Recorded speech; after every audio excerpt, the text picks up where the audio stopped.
जय श्री राम, जय हनुमान। आज की बालकांड कथा कुछ इस प्रकार है।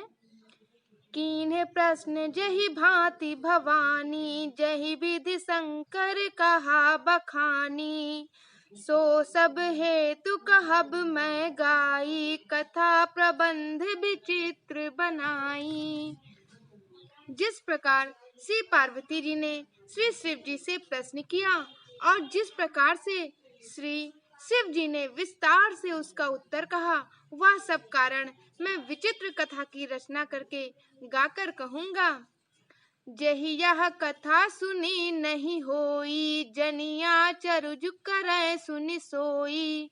कथा अलौकिक सुनहि जे ज्ञानी, नहीं आचरज करहि अस जानी। राम कथा के मित जग नाही, अस प्रतीत तिह के मन माही। नाना भांति राम अवतारा, रामायण सत कोटि अपारा। जिसने यह कथा पहले न सुनी हो, वह इसे सुनकर आश्चर्य न करे। जो ज्ञानी इस विचित्र कथा को सुनते हैं, वे यह जानकर आश्चर्य नहीं करते कि संसार में राम कथा की कोई सीमा नहीं है, अर्थात राम कथा अनंत है। उनके मन में ऐसा विश्वास रहता है। नाना प्रकार से श्री रामचंद्र जी के अवतार हुए हैं और 100 करोड़ तथा अपार रामायण है। कल्प भेद हरि चरित सुहाए, भांति अनेक मुनि सह गाए।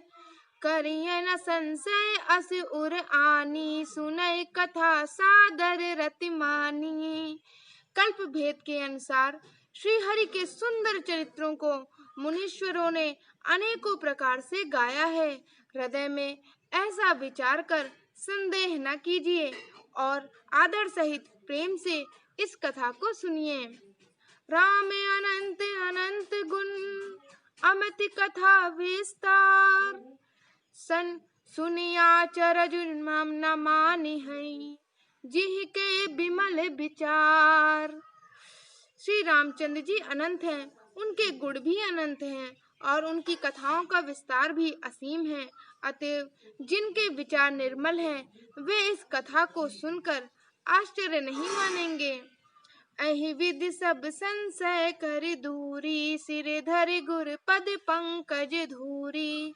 पुण्य सब ही बिनवऊ कर जोरी, करत कथा जहि लाग न खोरी। इस प्रकार सब संदेहों को दूर करके और श्री गुरु जी के चरण कमलों की रज को सिर पर धारण करके मैं पुनः हाथ जोड़कर सबकी विनती करता हूँ, जिससे कथा की रचना में कोई दोष स्पर्श न करने पावे। सादर सिवहि नाई अब माथा, बरनऊ बिसद राम गुण गाथा। संबत 16 से 31 करऊं कथा, हरि पद धरि सीसा। अब मैं आदर पूर्वक श्री शिव जी को सिर नवाकर श्री रामचंद्र जी के गुणों की निर्मल कथा कहता हूँ। श्री हरि के चरणों पर सिर रखकर संवत 1631 में इस कथा का आरंभ करता हूँ। नवमी भौम बार मधुमासा, अवधपुरी यह चरित प्रकाशा। जहि दिन राम जन्म श्रुत गावहि, तीरथ सकल तहाँ चली आवहि। चैत्र मास की नवमी तिथि मंगलवार को श्री अयोध्या जी में यह चरित्र प्रकाशित हुआ। जिस दिन श्री रामचंद्र जी का जन्म होता है, वेद कहते हैं उस दिन सारे तीर्थ वहाँ श्री अयोध्या जी में चले आते हैं। असुर नाग खग नर मुनि देवा, आई करहि रघुनायक सेवा। जन्म महोत्सव रचहि सुजाना, करहि राम कल कीरति गाना। असुर नाग पक्षी मनुष्य मुनि और देवता सब अयोध्या जी में आकर श्री रघुनाथ जी की सेवा करते हैं। बुद्धिमान लोग जन्म का महोत्सव मनाते हैं और श्री राम जी की सुंदर कीर्ति का गान करते हैं। जय श्री राम, जय हनुमान। आज की बालकांड कथा में बस इतना ही। हर हर महादेव।